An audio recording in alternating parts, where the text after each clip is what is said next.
And now, from beyond our dimension, this is the JeffMara podcast. Here's Jeff. My guest is Matthew John, an internationally recognized spiritual teacher, spiritual mentor, intuitive, psychic, medium, astrologer, starseed guide, energy healer, medical intuitive, and life coach who works with angels, archangels, and ascended masters. He's also a gifted intuitive, wisdom channeler, and transmitter of healing frequencies. Matthew, thank you for being my guest today, and welcome. Thank you for having me. I'm very, very excited to be here. All right, so we're going to get into Starseeds today. Yes. Big time. So first of all, did you have some kind of spiritual awakening that helped you to learn or discover that you are a starseed? Yeah, absolutely. The story I always like to tell on shows like this, especially the first time on, was kind of like my awakening moment. And of course, it's a progression. I've had many awakening moments, but the one big moment that I, once it happened, I could never go back. It was something completely unexpected. It was with the help of magic mushrooms, actually. But it was completely unexpected. It was like a Friday night in Buffalo, New York, and I was actually heading out of a bar and just feeling this very odd energy as these mushrooms I had taken had started to kick in, and I just started feeling led, like I was being walked instead of walking. And I found myself walking to some forest behind some bars that I'd never seen this like wooded part before. I think it was near like a railroad track or something. And I found myself led to this circle that was with some trees around, and there was like some tarps and some other debris. It looked like maybe homeless people had been sleeping there. And I just felt, I was like almost pushed down, and I just felt this.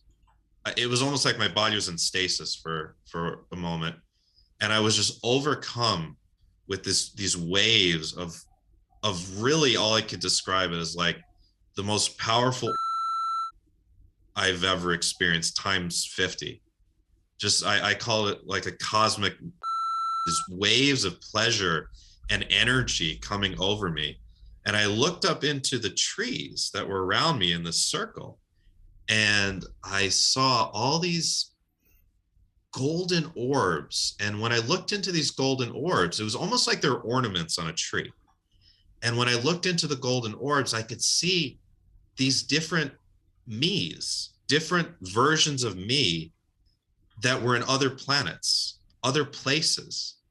And it was my first real experience of my multidimensional self.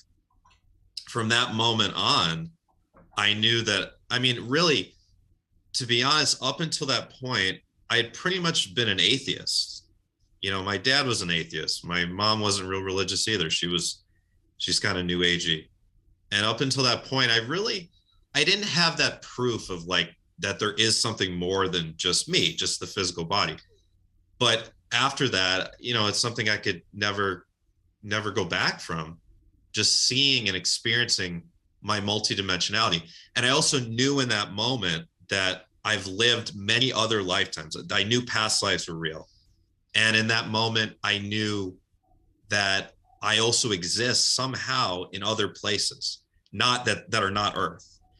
And after that, life kind of went back to normal for me. But there was always this kind of undercurrent of seeking within.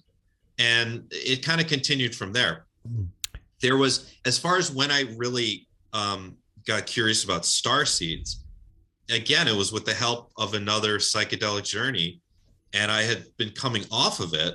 This was an LSD journey, I believe. And I'd been coming off of it. And I just was in such this state of openness and receptiveness. And I went on the internet, and somehow, I don't know where I was looking, I had never heard this term before, starseed. I came across this term, and I'm like, that's me. I know it. That is me. And then I started looking for different descriptions of different places Starseeds can come from Pleiadians, Syrians, Arcturians, etc. And as soon as I read Syrians, as soon as I saw that S at the beginning of Syrians, I knew that's me. And I, then became really interested in learning more about Starseeds, researching the Syrians. Fast forward, 7-8 years later, and I started doing this spiritual work full time. As you read, the first part of my bio there in the beginning. Now in 2022, I do a lot, and I've been on this journey for over a decade. I've learned a lot. It's now my full-time career, which is such a blessing. I work with people from around the world almost 7 days, almost 365 days a year, helping them to figure out where they're from in the stars, doing medical intuitive readings, doing tarot readings, soul plan readings, all sorts of stuff, teaching. So one of my passions especially over the past 5-6 years, has been the whole Starseed thing, trying to figure out how it all works, trying to figure out where I'm from, because as time went on, the Syrian aspect of me was the first piece of the puzzle, but I suspected that there could be more. And I discovered at some point, just really through meditation, my own receiving of information, that I actually originally come from the Andromeda galaxy. And when I was reading other people's descriptions that they'd written of, what an Andromedan starseed is, I was like, yes, that's absolutely me. Ability to see patterns, ability to always pick apart, things that are going on and see what's actually underneath. And then I, at some point a couple of years ago, had a spontaneous visit in the astral from a blue avian being. It was completely spontaneous. I had just been getting out of the shower, and I turned around. It was like right here, and there's a freaking blue avian extraterrestrial, but it's in the astral. And I felt, again, these waves of energy overcome my body, that orgasmic feeling. And I knew it was real. And it was just a brief kind of it came to say hi, and then it kind of disappeared. And then after that, I started looking more into blue avians, and I realized, wow, yeah, that's somehow an aspect of me. And then the other pieces are the Orion beings, the Orion humans. And when I would lead other clients to Orion's belt, because they were Orion starseeds, or part of their galactic history was from Orion's belt, and a lot of times they would be seeing the Orion Wars, which we can definitely discuss. It's a fascinating topic, and experiencing the pain of either having their planet destroyed, or fighting in the Orion Wars, or having a neighboring planet destroyed, or having half of their planet destroyed, or their whole planet blowing up and being taken in like a cocoon to another planet. But I really resonated with that pain of having your existence and your place destroyed. Well, not your existence, you can never really die, but your physical existence. And I knew there was something there. And then at some point I saw it in my own meditation. I experienced that. Just like at some point I experienced the Lemurian, the end of Lemuria, with the floods coming, the nuclear war and the floods coming over the earth, and just the end of, an epic there. And I knew those were very real experiences. So all the pieces came together for me over the years. And I started really becoming obsessed with learning all about the different types of star races, helping people discover where they come from, and also learning how, kind of from a very logical place, how it all works. How does one actually come here from another place? And there's a specific author that I found that really helped with that, and we can definitely get into that during this talk as well. But that's kind of been the progression for me. And I have over 100 pages of notes on my computer of people's journeys. Yeah. And someday perhaps it'll be made into a collaboration, like a book, when I'll contact those people and ask them if they want their transcripts in a book, because it's so fascinating. I have so many accounts of life in other places. Let me stop you here because you covered a lot of ground, and I need to go back and ask some questions on some stuff. Yeah. During your first experience with the shrooms, can you tell that was not a hallucination? Yeah. There's no gray area for me. It was, I mean, every time I think about it, it takes me to that place of just pure connection with my multidimensionality, with God, with source, with everything. Absolutely. It was so different than any other experience I've had with psychedelics. And it was so spontaneous as well. And it very much felt like I was being led. And it was not me trying to create it at all. I had no expectations of anything like that. It was very spontaneous. All right, when you saw the blue avian, but you saw it in the astral, but you're still in the 3D world. So how did you actually see it with your eyes? Good question. That's a really great question. But I've had many, look, I have had clients who have been abducted by aliens, by the Greys. And I know you've interviewed people about that. It's an absolutely horrifying experience, right? Would never wish that on anyone. It's awful. But I've also had a lot of clients who have been visited by extraterrestrials where it's an astral experience, where they're seeing it with their physical eyes, yet it's not a physical being. It's not a being that they could touch and feel something physical. I've had many accounts from clients who have had that, and it did happen to me. Would you say the being was kind of like a translucent energy being? It was in a form. It was in the form of a blue avian being, but it had that. Yeah, it was kind of translucent, where I definitely would have been able to just stick my hand through, and it was very fleeting. It was only for a few seconds. But it was so unexpected, and my mind was not thinking about any of that. I was probably thinking about the Mets or the Islanders or something, or whatever, or what I had to do, the next day. And I just turned around. I just felt this presence, and these waves of energy came over my body, and I turn and I see it. So that's, and I love how discerning and questioning you are, because I'm like that with my clients. I'm very, very logical. I'm very left-brained, as developed as my right brain is as well. I think I'm pretty balanced. So I'm always asking questions like this of clients, like when they tell me about different experiences, because I have a lot of clients tell me about UFO experiences. I have clients that tell me they're being followed by UFOs, and I try to discern, is this a real thing, or is this client maybe schizophrenic? You know what I mean? And sometimes it's hard to delineate and hard to discern.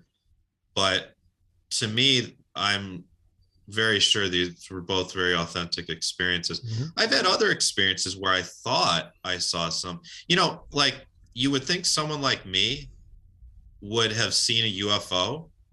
I cannot say for sure that I've ever seen a UFO. I believe maybe once or twice I might have. One time I was on marijuana, so I can't say for sure whether that was real. The only very odd experience I had that I could share, other than those two, was I was walking in the hills of Arkansas a long time ago, and I looked over, like I was on this clearing. This is in Hot Springs National Park. And I saw some little like troll being that was like 3 feet tall, and I saw a flash, like it took a photograph or something. Now, I was on marijuana at the time, so we could say, well, maybe your mind was playing with you. Maybe I can't say for sure, but that was the only potential like physical, non-human experience I've had, because it was too short to be any sort of human, and it didn't look like a kid. It looked like something different. Right. I've had a guest that he was out with an astronomy laser out in West Texas. He'd see them all the time when he'd do oil runs, UFOs, and he kept pointing at it. He decided to point it at a ship, and they paid him a visit. and he described all kinds of aliens, and one of them was like a dog with a human's face. So four-legged animal. And wow. Yeah. So, I mean, for what you saw, it could be entirely possible. Yeah. And it seemed like it kind of scurried back into the ground. Actually, it was the most bizarre thing, that one in Arkansas. I will tell you, before I forget, because you had asked me before about like my experience with angels. I will share one angel story that is unmistakable. So I used to, like, I love crystals, and this is like a Lemurian seed crystal. No, this, I don't know if this is a Lemurian. No, this is not. It's just a big quartz, but I have Lemurian seed crystals. I used to, because I like to use them in my energy healing work for myself or others. And I used to be really kind of like a Virgo. I'm a Virgo moon about my crystals, and if they got chipped at all, I would throw them in the river. Okay, this is back when I was in Rochester proper, and I would throw them in the Genesee River. And so, okay, one of my Lemurian seed crystals chipped. This was like 4 years ago. So I went down by the river, walked with my dog, threw my crystal in the river. It was like the fourth crystal I'd thrown in the river. If you know the Genesee River, it is huge. It's, for anyone that doesn't know Genesee River, it's where Genesee beer comes from. Usually only people in like the Northeast know what Genesee beer is, but it's a big river. It's one of only two major rivers in the world, I believe, that flows north, that and the Nile. Flows north to Lake Ontario. But anyways, it's a huge river. It's very deep. I threw the crystal in the river. I come back on my walk with my dog 2 days later, and I see the crystal waiting for me, the exact crystal, on a handrail. There's like a down by the river, there's like a steps down to a little platform that floats on the river, except when sometimes it's submerged. On the handrail above, where you go down the steps, there's the crystal waiting for me. I mean, there's no other explanation. No one's scuba diving in the dirty ass Genesee River with Kodak dumping, tons of chemicals still into. It's a dirty, dirty river. It runs through the city to find my crystal. I mean, to me, that was my angels, like my personal angels saying hi. Yeah. Like, hey, my other like direct experiences with personal angels have been driving, and I've had several experiences where it felt like I was in a bad spot and maybe could have left the planet, and angels helped. One time I was driving in a snowstorm from Syracuse back to Rochester, and we talked about snow before this. Here, snow's no big deal. No one changes anything. And I was driving a little bit too fast. This big ass Mercury Sable was not great in the snow. I was driving too fast, and I started to spin out, and there's a car right behind me. And this car, it looked like it was about to just T-bone me. And then I was just bracing, and then all of a sudden the car's in front of me. I was like, what the hell?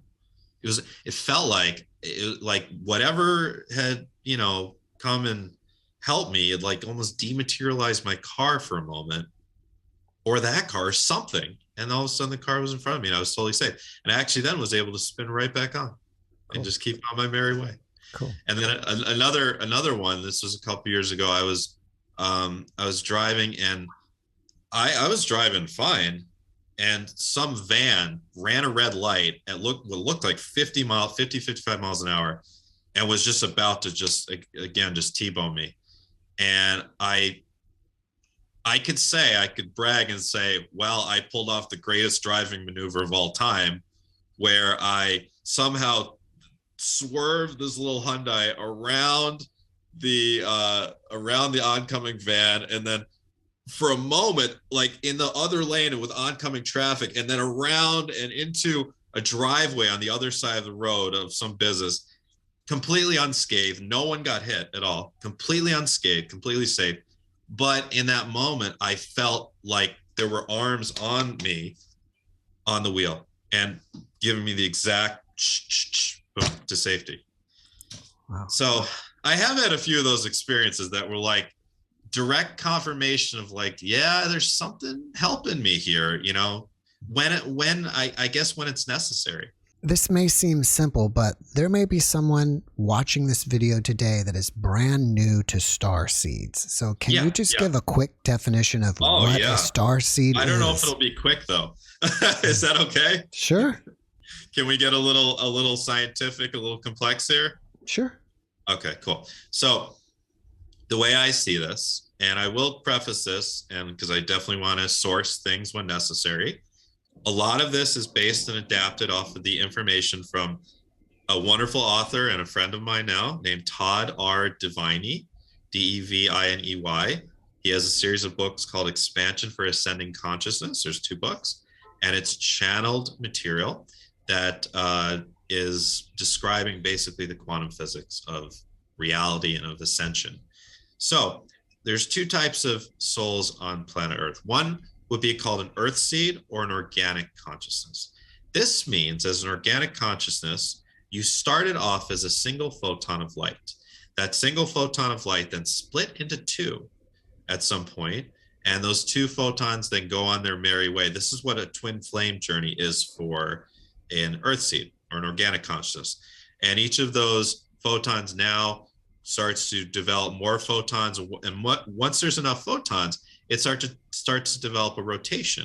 And after developing rotation, starts to develop a toroidal field where, if people can Google toroidal field, there's an empty column in the center, and then it's always this energy going around the outside, and it's a self-perpetuating mechanism.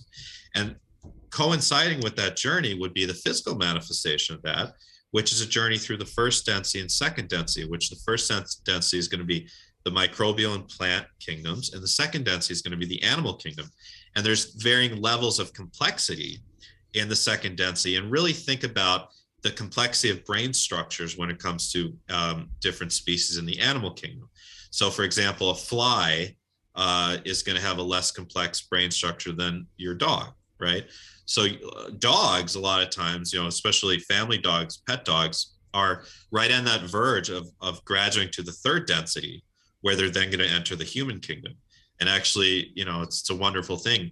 You allowing the dog to be in your home and loving the dog and having a human-like relationship with the dog. It helps the dog, it helps that soul to kind of learn how to be human early on. Anyways, so the journey of an organic or consciousness or earth seed is through first, second, third density. And then in the third density, you're going to have hundreds, thousands of different lifetimes in different bodies. At some point, the twin flame journey, you would merge back with your other half, so to speak. And then you continue on into a fourth density experience, which is where we're going as a planet right now. We're ascending to that fourth density, which is that unity consciousness. It's no longer just the survival consciousness of being an individual. It's now merging into thinking and acting as one planetary body, which is really the only way we save this planet, because this planet has a lot of problems, as we all know. That's an organic consciousness. And a starseed consciousness would mean that at some point, somewhere, at some period of time, you did all that somewhere else. You did all that not on Earth. And you went even farther. You ascended from the fourth density, which is still a physical being, to a fifth density, which is now a holographic being. And a lot of the extraterrestrials that my clients go to on my Starseed discovery sessions, a lot of those extraterrestrials are fifth density holographic beings. From there, you can go to being a sixth density being, which is now a planetary consciousness. It's now literal. It's taking the way I like to describe it is, imagine you're taking 1 million individual drops of water, putting those 1 million individual drops of water into a bucket. That bucket is now one body, but it's still made up of those 1 million drops that have a history, but it's now one body. And that one body carries an immense amount of energy, and it carries so much energy.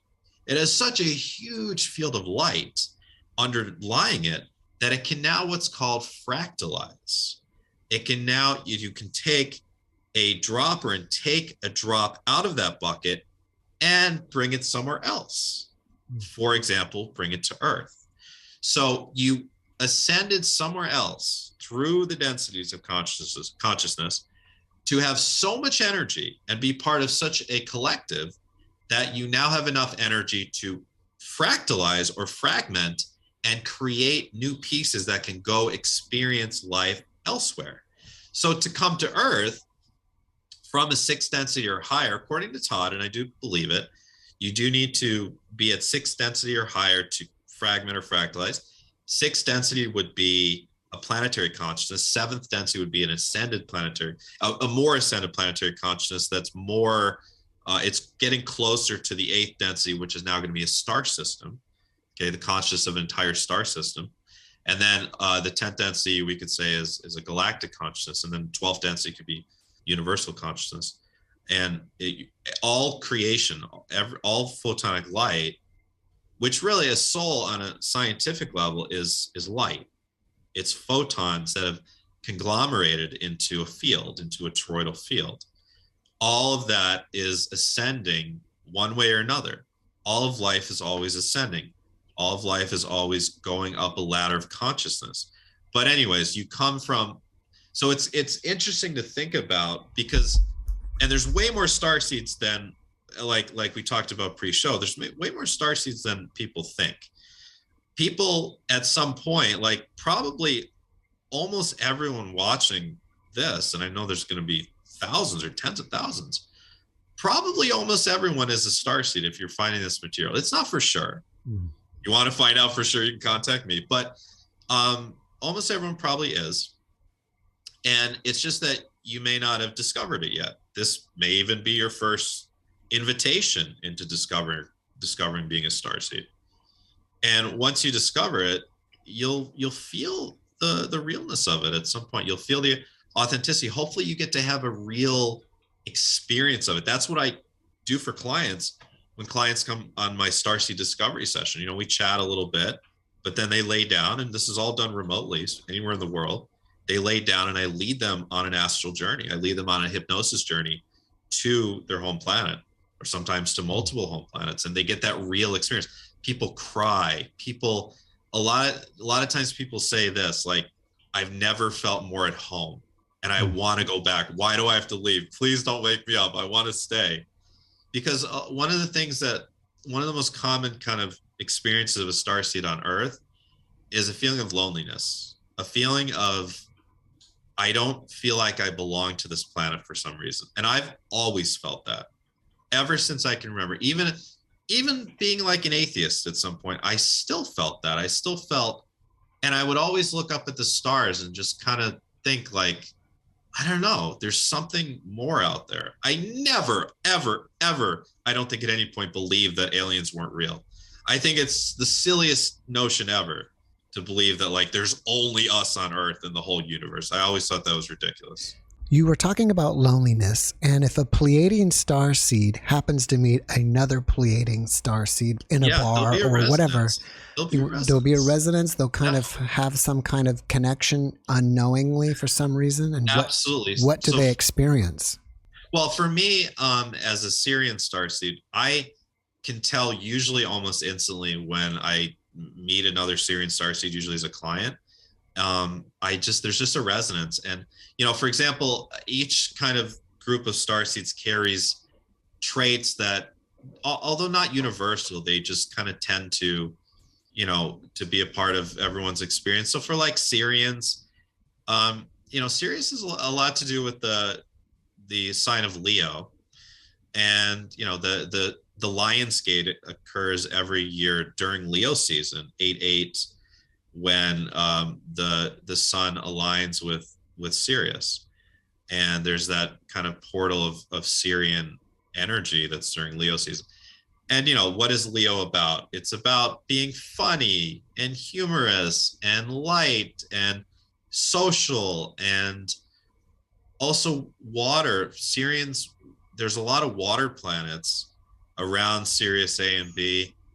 And there's a lot of planets that are just water. Some are land and water, but there's a lot of water beings. So having a resonance with the ocean, especially, which I've always had, and it's actually my dream to live on the coast at some point. but I've always had a resonance with the ocean. Crystals, also having an affinity to work with crystals, because on these Syrian planets, on the land planets, there's just an immense amount of quartz right under the surface, and they build these caves where you can go down and you can live. A lot of them live just with, think of like in a crystal cave, just quartz all around, or they have temples that are all just quartz all around. The cities, the buildings are all made of quartz. Everything is quartz. So having affinity, working with crystals, using crystals for healing, those are kind of the Syrian traits. Pleiadians are, the Pleiades is in the part of the sky that's Taurus, and Taurus is about it's Venus. It's about relationships, sexuality, beauty, the material. Pleiadians are gorgeous physically. They're much better looking than you and I. they're beautiful. They have piercing blue eyes, perfect skin, beautiful blonde hair. The women are voluptuous. The men are, sturdy and strong. They kind of have achieved like genetic perfection as far as the visual. They live for an extremely long time, and they're very much connected to nature and animals. They live like in community with the animals on their planet. They raise children. Community is such a huge part of Pleiadians. They raise children in communities. They have, a lot of them prefer polyamorous relationships as opposed to monogamous. It could be 2 men and 2 women raising children together, for example. And they are very much into art, creating music, all things Venusian and Taurus. So for Pleiadian starseeds, things like really being into music, really being into art, really being into different forms of sexuality, disconnecting from the old patriarchal Christian paradigm of, one man, one woman marriage, and that's the only possibility for sexuality and for relationships, which is ridiculous. A lot of Pleiadian starseeds are part of that, the gender bending and just the polyamorous, just breaking out of that mold. For example, Arcturians, very cerebral. Arcturian, the vibration of, I kind of see the vibrations as colors too. Like Sirius is very blue. Syrian starseeds are usually blue is your favorite color. Pleiadians can be very green usually. Arcturian is like this violet vibration, and violet is of course the color of the crown chakra. It's the cold end of the color spectrum. It's at the end of the color spectrum. It's a very high vibration, right? And that Arcturian vibration is very high. It's very fine. It's very cerebral, and they're very much obsessed with geometry and math. They are absolutely obsessed with perfect geometry. Their cities are created in perfect geometric patterns, no mistakes at all. Everything is completely planned out very mathematically. So Arcturians, and everything about the Arcturians is about understanding the universe and everything, and experiencing their ascension through that left brain, through the cerebral mind. And so Arcturian starseeds tend to be very cerebral, very in the head, very wanting to understand everything in terms of science and math, really being into, a lot of the Arcturian starseeds are, working in space programs or working in labs or creating solar panels or whatever, creating new technologies, right? Technology is kind of the main thing for Arcturian. Pleiadians are about relationships, children, art. Syrians are about kind of healing, crystals, the ocean, humor. Arcturians or starseeds are very much about technology. There's more, the Lyrans. I don't know if there's a dating app for this, but do you think that Syrians should date Syrians and Pleiadians should date Pleiadians, or it doesn't matter? I don't think it matters at all. Now there is something called the idea of a twin ray. So twin ray, which now twin flame, and a lot of clients, come to me and ask me about twin flame stuff. And twin, first of all, the term is thrown around in a lot of different contexts. And a lot of times when people think someone is their twin flame, it might not actually be. Also, I do believe that for some people, there can be several twin flames. But the twin flame doesn't necessarily need to maybe be from the same place. But a twin ray, the idea of a twin ray is two soul fragments or two fractals that come from the same sixth density or higher consciousness that then come together on the earth and experience, a lot of power in a good way. The only like probably for sure example of the twin ray I know is that there's two beings out there who call themselves the twin ray, Sananda and Shekinah. I don't know if you've seen them in the New Age community. They've got a pretty good following, but they call themselves the twin ray. Okay. So I believe that. I can't say for sure. I can't obviously speak for them, but I believe that's what that is. Todd Devine described the twin ray as that. But as far as your question, no, I don't think it necessarily, but I think it can't hurt. I mean, if you happen to have the same galactic history. But think about this, the galactic history is just one part of who you are, kind of one part of the deeper levels of the ego identity, because past lives are another thing. We usually end up dating people that we knew in past lives as well, right? So what happened, this is a big part of the work that I do in my soul plan readings, is I look into soul contracts, and I look into past lives between two souls. And it's really fascinating, because what you find is that almost always whatever issue, let's be honest, most of the people that come to me have relationship problems rather than coming to me and paying for a session and saying, I have the best relationship in the world. It happens sometimes, and I love to hear it, but more often than not, it's people with relationship troubles.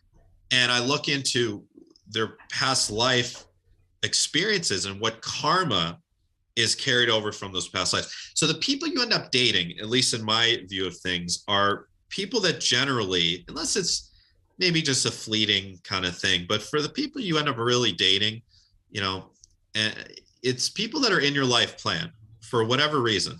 So it could be to work out some karma. Usually that's what it is. It's to work out some karma that's still carried over from other lifetimes. For some people, though, I do believe, twin rays, twin flames, there can be that where you are bringing your experience of being from the same place together to now kind of create that on Earth. And I see like the Earth is this canvas where I believe that between 40 and 45% of people on Earth are starseeds. I believe that out of that amount, probably 95 to 99% don't know it yet. But I believe we're in this acceleration, in the quickening. And over the next 20, 30 years, almost all those people are going to, in one way or another, become aware of their multidimensionality, become aware of this. So I see the Earth as this canvas where all of the different starseeds that are coming from, like all the kids being born now, I believe, are probably all of them are starseeds, I would think. But the Earth is being painted with Sirian energy, Pleiadian energy, Arcturian energy, Lyran energy, Andromedan energy, and it's like this melting pot. The Earth is like the New York City of the galaxy, where there's just beings from everywhere, and now it becomes its own thing. Now, you said that in order to be able to leave your system, you've got to be up to sixth dimension. Sixth density, yeah. Sixth density. It's a different model. Some people will, use a dimensional model. For example, fourth density would equate to the fifth dimension. A lot of people talk about, we're ascending to the fifth dimension or fifth dimensional, existence now. But that's that fourth density. Yeah, go on. It seems like to me then, if you want to come to Earth, it's a step down in density. So, it is. It's a huge step down. So why are they coming? Great here? question. I love this question. Yes, great question. So first of all, kind of the quantum physics of it is when you are that fractal leaving that bigger, imagine it's this huge, kind of bubble of light, and then it's this little bubble that's being kind of broken off the whole. And then it's not actually a fragment. The whole is still the whole. It's just the whole has so much energy that it's donating a part of that to become now this own sovereign soul. Now that sovereign soul is still existing at that sixth density, for example. That sovereign soul will have to intentionally turn down its vibration. So wherever it's intending to go, and imagine like you're looking at a brochure and you're like, I could go to this planet or this planet or this planet.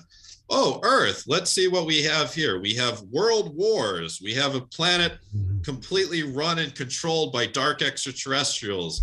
We have a planet where there's disease up the wazoo and you only live, if you're lucky, 80 years. I want to go there, you know? So you tune your frequency to the place, to the space, the point in space time. Remember, time is dependent on space. Okay, that's the idea of space time. And then you would have to turn your frequency down, and you would have the spiritual technology to do that if you're coming from the sixth sense or higher. You have to, like, turning your radio dial from 104.9 FM to 96.7 FM. You're turning your radio dial down until you can match the baseline frequency of the place you're going.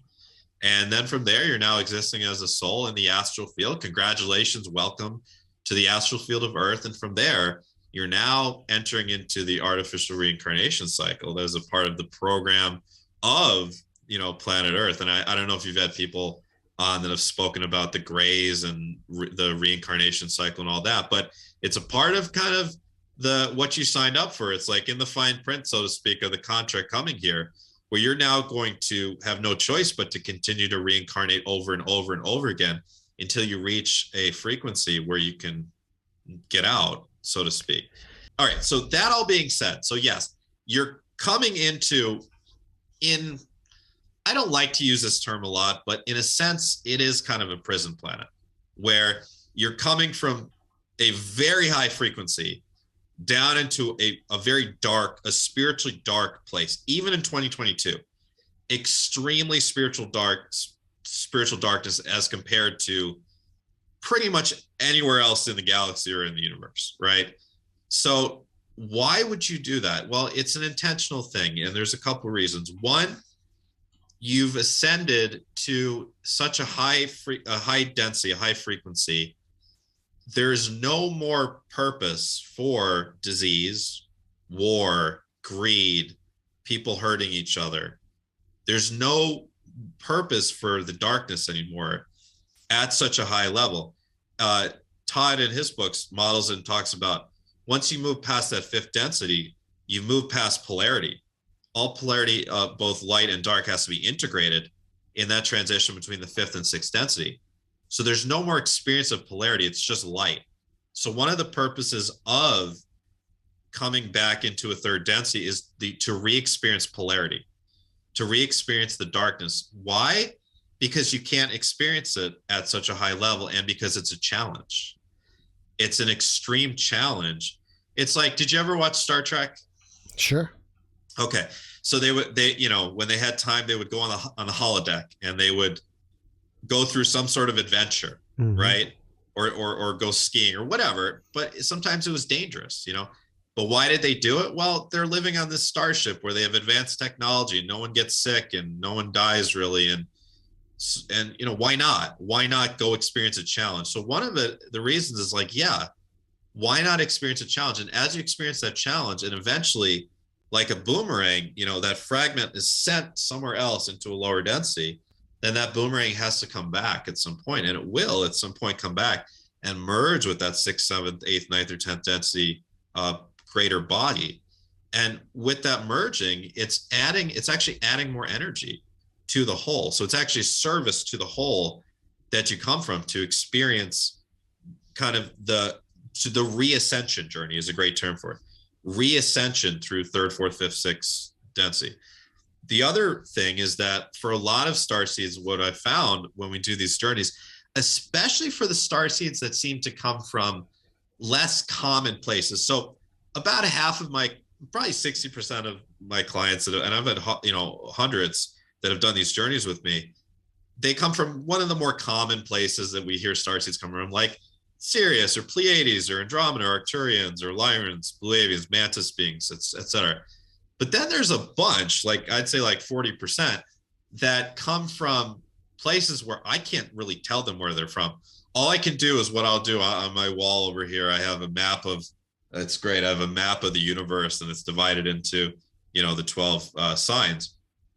And I'll just kind of intuitively go and find where in our sky their galaxy or planet might be from. But I don't really know where it's from, because there's starseeds from everywhere. And so for the less common ones, it seems like, in a sense, they're also on like a recon mission, where they're here kind of broadcasting back to their home planet what it's like to be here. And that is adding value. It's adding information to the experience of their collective. So, and then really the other reason is also out of service, because as Todd describes it, and this makes a lot of sense to me, the universe is a body. It's a living, breathing body. Todd would, in Todd's model, would be a 10th density body. And I'm sorry, the galaxy. I don't know if I said galaxy or universe. The Milky Way galaxy. And the Milky Way, we could divide it kind of on a map into quadrants. And being this body, it's like, let's say you had a broken arm, or you were missing a hand or whatever. You would say in some way you're out of balance, right?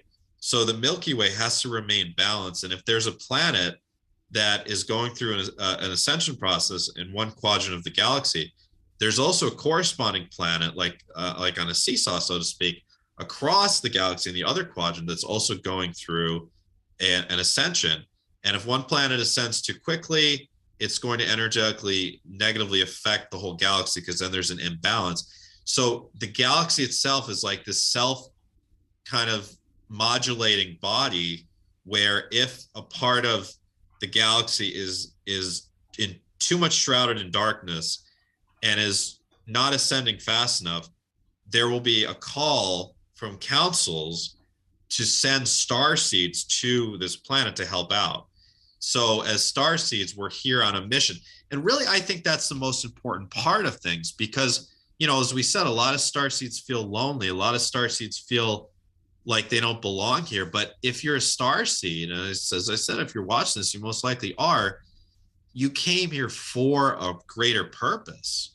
You came here to help accelerate the spiritual awakening, and you came here to contribute something powerful to the awakening of the planet. And that's one of the things I love helping people discover, is what is their purpose. And it's really probably the most common question I get asked is, what is my purpose? And a lot of times your purpose, and in the Starseed Discovery hypnosis sessions, we will discover this for clients, is from the perspective of them, of that higher consciousness, that sixth density consciousness coming from somewhere else. What did they want to accomplish here? You'll come here and you'll forget what you wanted to do here. But when you're on the verge of ascension, and so many of us right now, as we've moved into the planetary age of Aquarius, our planet and our solar system has moved into the photon belt, where there's so much light coming in now that's accelerating spiritual awakening around the planet. There's something you wanted to remember to accomplish here. Sometimes it's not as simple as a book or a course, or usually that's just a small part of it, but there's some sort of energetic contribution. And really the best way to figure it out is look at the problems of yourself in your past, and look at the problems of your family members, both alive and deceased, back through your genetic lineage. What did they not accomplish? What were they lacking that, if they had it, would have helped them to be closer to that ascended self here on the earth? And you are contributing to healing that. For some people, it's healing addiction. Then they go on to help heal others from addiction. For some people, it's healing poverty. For some people, it's healing physical problems that run through the genetic lineage. For some people, it's disseminating knowledge. I mean, there's so many different parts of like how this planet gets from where we are right now, which is obviously, if you just look at the news, in a horrible place right now, to where we want to go, which is an ascended, planetary existence.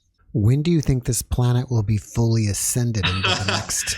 Oh my God, density? That's a great question.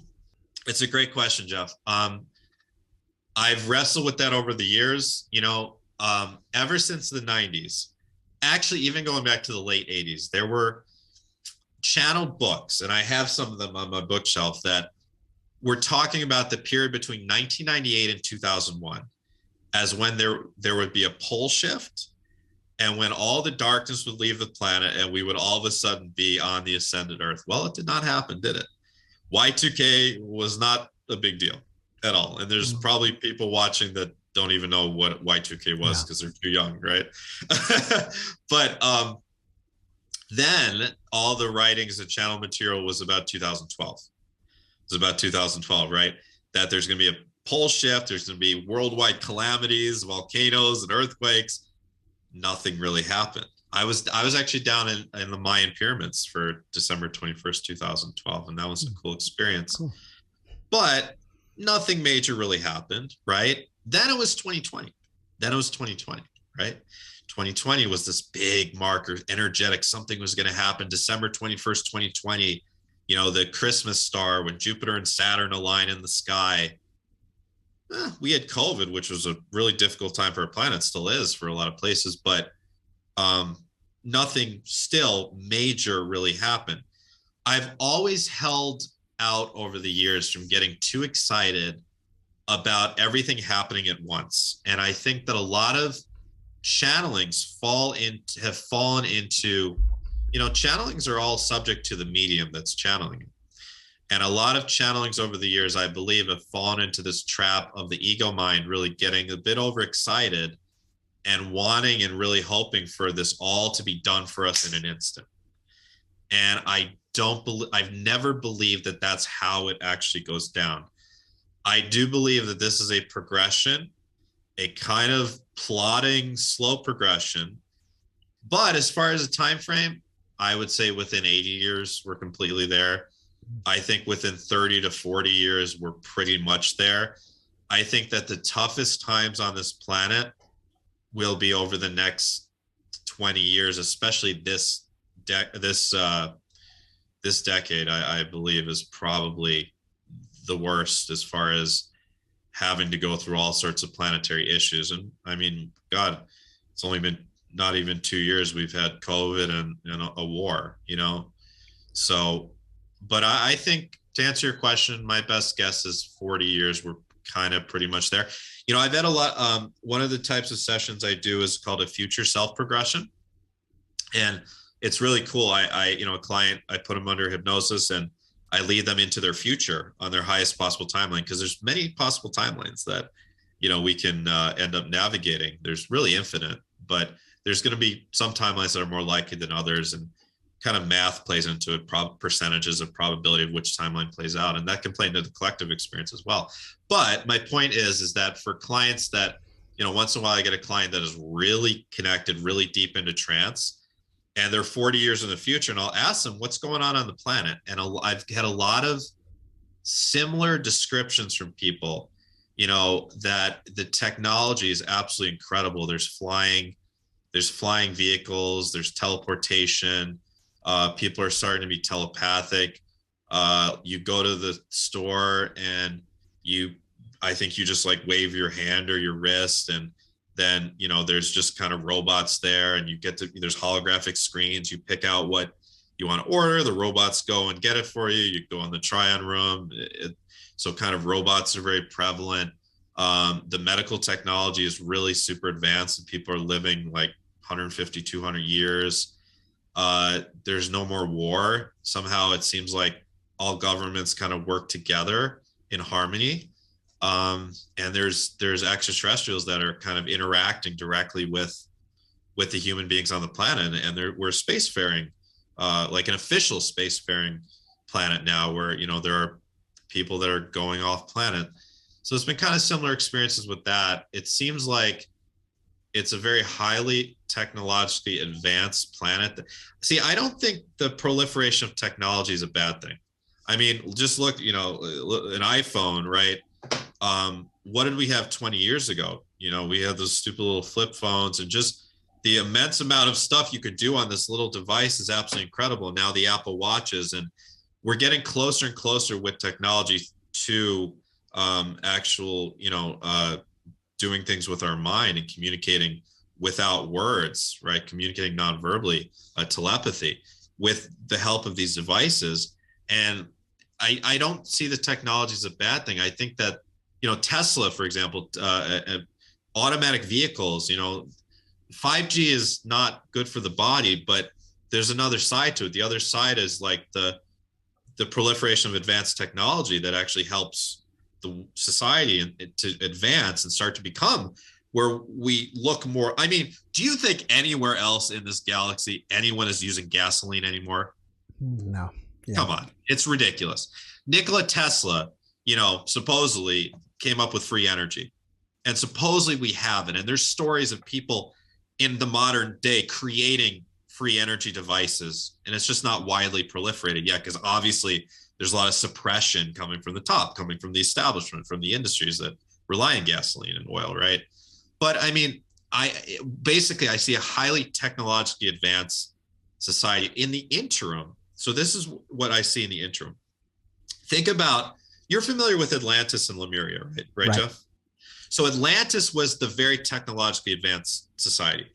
Lemuria was much more earthy, much more connected to the elements, to kind of more of a pagan, witchcraft sort of way of being, where Atlantis was much more scientific and technological. And Atlantis ended up probably being the downfall of that epic when they went too far. They went too far to create weapons, right?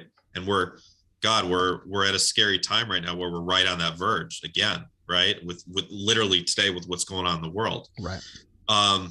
Now I see kind of a merging of those two ancient societies into what becomes the new Earth, where in the cities in New York and Philadelphia and Boston and Dallas, it is highly, highly technologically advanced. I think the dark side of that is going to be more surveillance, like we see in Beijing and Shanghai. I think that's kind of inevitable. But the bright side of it is technological advancement in every way, streamlining life. Whereas I think there's also this counterforce of people living out away from the cities. And I think the more the surveillance and the suppression gets worse in the cities, a lot of people will migrate over the next 20 years out and create new Earth communities. I have friends who are creating communities in California, in Arizona, in Idaho right now, these kind of utopian communities where everyone has solar energy, lives off grid, collects rainwater, raises their kids communally, kind of like a Pleiadian way of living. And I think that is going to proliferate more and more as people get frustrated with the darkness and suppression of the cities. And it's almost like Lemuria out in the countryside and Atlantis in the cities, and they merge together into one more streamlined society when the darkness is more removed from the planet. Now, the question is, how does the darkness get removed? To Todd and to others who believe in some sort of event. Have you heard of the idea of an event? No, I haven't. Okay, so there's an idea in the spiritual community. This has been floated around since the late 80s. You can find in channel material way back then, but it's still floated around. When I said, people thought everything was going to shift in 1999, in 2012, and 2020. For a lot of people, this is what they were talking about, was the event, which is some sort of solar flash. People call it the grand solar flash or the solar flash or the event, where there would be this huge influx of energy from the sun that knocks out all of the darkness on the planet. Literally, the darkness is removed. And that's the dark beings, evil on the planet. Todd, my friend Todd, as I said, I've adapted a lot of his work. He believes in the event. He's seen the event. And basically the way he explains it, and people can check out my YouTube channel, by the way. Just type in Matthew John and you'll find me. And I did 6 hours total, these 2 interviews with Todd, and they're fascinating. We dig into all this stuff, and you should read his books too.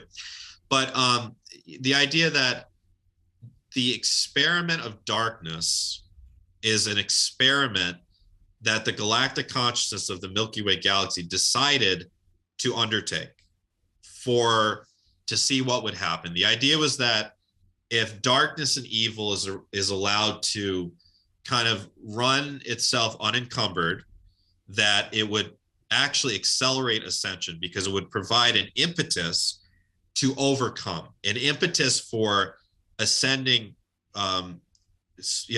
planets to want to overcome that darkness. But in reality, what actually happened was that darkness, like Todd says, well, wouldn't you know it? Darkness kind of likes being dark. And like a virus just proliferated too much to a point where it kind of threatened the good, holy existence of the entire galaxy. And the Orion Wars, which I believe the movies of Star Wars is, whether consciously or not, George Lucas was channeling or not, I think that was the story of the Orion Wars channeled to the humans, through those films. But that was the dark, the Empire is the dark beings. Those are the dark reptilian beings going around just blowing up planets, taking over planets wherever they could. And clearly this is one of the planets that was at some point taken over and is still at the very top of that Illuminati pyramid. Even higher is going to be the dark extraterrestrials. But the idea is that this event or solar flash removes that darkness, because one way or another, as Todd describes it, it has to be removed from the planet, or else this galaxy is a huge problem. This galaxy, it has a huge imbalance if the darkness is not at some point removed from this planet. And we find ourselves right now in the astrological age of Aquarius. Every 13,000 years, our solar system passes through the photon belt, and we're just eking into that photon belt now. Like 2012 was like the first like pinky toe into the photon belt. And there's so much light that comes in that it does create, just because of the light, it creates a golden age of spiritual awakening on the planet for 2,000 years. Really, it's 2,156 years. And we're just 8 years or 10 years into that now, nine years into that. So it kind of has to happen. So one way or another, if we can't do it on our own, if we can't awaken fast enough as a planet, and I still hold out hope that we can, because I see it everywhere. I see more and more people awakening. I'll never run out of clients because there's always people going through spiritual awakenings. It's going to happen more and more. You'll never run out of people to talk to either because of that. Mm-hmm. And I do believe that we still have a chance to kind of do it on our own, but I'm open. I'm still not 100% sure about it. I'm open to the possibility that if we as a planet cannot ascend ourselves, that it will somehow be done for us. And it could, the way Todd describes it in his QHHT sessions, it's like there's a flash, and then there's this, like the planet is purging this black tar out of all sides of it. And that's the dark souls. And like to him, he says that those souls are just basically returned all the way back to, I believe, the third density, and they kind of have to go up again. I don't know how this would actually go down. There's a lot of different theories about it. There's someone every day on Instagram or Facebook or whatever saying it's going to happen tomorrow. Wow. I don't think it's going to happen anytime soon. I think almost 100% chance we're left on our own to try to figure this out over the next 20, 30, 40 years here. But I am open to the possibility that if we can't figure it out on our own, it could be done for us. Well, hopefully we will soon. Yeah, I agree. Time has flown by, Matthew, and you mentioned your YouTube channel called Matthew John. What is your website? My website is youaredivinehuman.org. youaredivinehuman.org. And you can check out everything that I do. I offer the Starseed discovery sessions, past life regressions, soul plan readings. As I said, I'm looking at your past lives, your future, your present, your soul contracts. Should be able to answer almost any question you have and connect you with your spirit guides, connect you with loved ones that pass over if you'd like. I do medical intuitive readings. I can be of assistance for almost any physical issue that you have. I do angel energy healings, where I work with a team of angels that have been so kind enough to spontaneously, for whatever reason, choose me about 4.5 years ago and instruct me how to work with them. And now we work together and we work on all your chakras. We remove blockages from your chakras. We remove anything from your energy field you don't want there, implants, entities, etheric parasites, all sorts of weird stuff. People feel really clean and vibrant and light, and we can work on physical issues. I've had several people that have experienced physical healings during these sessions. So I do a lot. I do packages for people. I call them the spiritual mentoring package. It's actually the most popular way that people work with me is you get to do all of it. You get to do all of it. You also get 16 of my webinars, courses I've done, and I do have a tarot course coming up. I'm also a huge tarot enthusiast, and I love teaching the tarot. I incorporate the tarot into my soul plan readings a lot, especially for real specific issues, but I'm teaching a comprehensive 13-week tarot reading course starting on April 23rd. It'll be on Saturdays at 5 o'clock in New York, 2 o'clock in LA. And they're 2.5 to 3 hour calls. It's a great group of people. We have a lot of fun. I'm a Virgo moon. We intricately go through every card, every symbol, the numerology, the astrology, how the cards relate to one another, the journey of the major arcana. I take you from whether you're a beginner or intermediate. You will become pretty proficient at the end. You get a certification of completion of the course if you complete at least 10 of the classes. They're all recorded. If you miss a class live, you can watch it. And also you do get a free 45-minute personal reading with me as well. So the details for that are on my website. I have an early bird special from now until April 3rd, 25% off of that course. Thank you for giving me a chance to show that. Sure. If someone wants to just chit chat with you or ask you questions, can they do that through your website? Absolutely. You can go on my website. If you're on the desktop version, bottom right corner of the screen, you'll see my face. It says, have a question, ask Matthew John. Type in your question, your email address, and I'll get back to you. Or go to the contact me page on my website, do the same. Or if you're on your mobile, you can click the mail icon, or you can find me on Instagram at Matthew John Healer, and you can send me a DM there. All right, Matthew. Well, before we finish up, can you leave us with one last positive message? If you believe you're a starseed, and as you probably are, if you're watching this and you believe you are, you came here for a purpose. We all came here to make a positive difference. And none of us can single-handedly save the world. A lot of us wish we could, but we can't. We have to do this as a group. And that's really, as from a planetary, from a group perspective, that's what the Ascension is, from the third density to the fourth density. It's about becoming one whole group. And so just look for little ways. One thing to remember is this: whatever you can do for yourself, you're energetically contributing that to the whole. So if you can learn to be happy, to be grateful, to be peaceful, to be joyful, to love life despite what you're going through. And I know I'm very compassionate.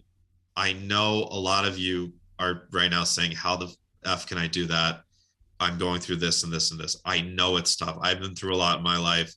I still go through stuff in my life that I wish was different. But there are always ways, there are always moments where you can connect with that feeling of joy and lightness and peace. And when you connect with that, maybe you can even feel it right now. Maybe you can feel it being transmitted from me.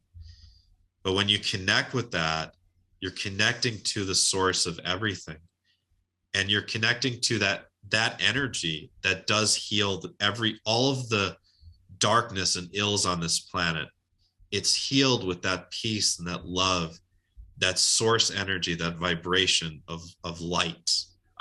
I think light is the best way to describe it.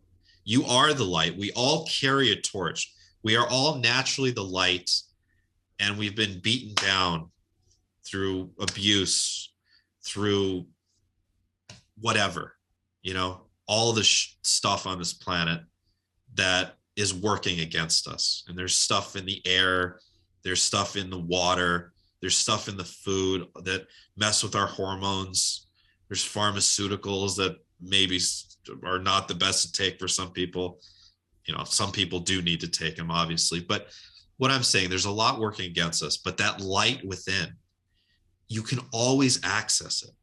And when you access that more and more each day, you're contributing that to the whole. So the more you develop peace, light, love, compassion in your own experience of life, you're actually contributing much more than you know to the planet. Because think about it. If everyone in this moment right now could feel that sense of light, compassion, love, in the Ukraine right now, everyone would lay down their arms. There's no question about it, right? So that is the answer. The answer to all the ills of the planet is spiritual awakening, and we're awakening one by one. So focus on that. And when you do that, you're adding so much more than you know to the world. Matthew, thank you for that message. Yes. And thank you again for being my guest. Absolutely. Have a great rest of your evening. And you too, Joe. And I wish you the best. Thank you. You too, Jeff. I really enjoy this. Thank you so much for having me. All right, take care. Thanks for watching the JeffMara podcast. I really appreciate you. Another way to show support is through YouTube memberships. And if you do, there are loyalty badges and other perks depending on your level of membership. All you need to do is click the join button underneath the video to find out more. Thank you for your support.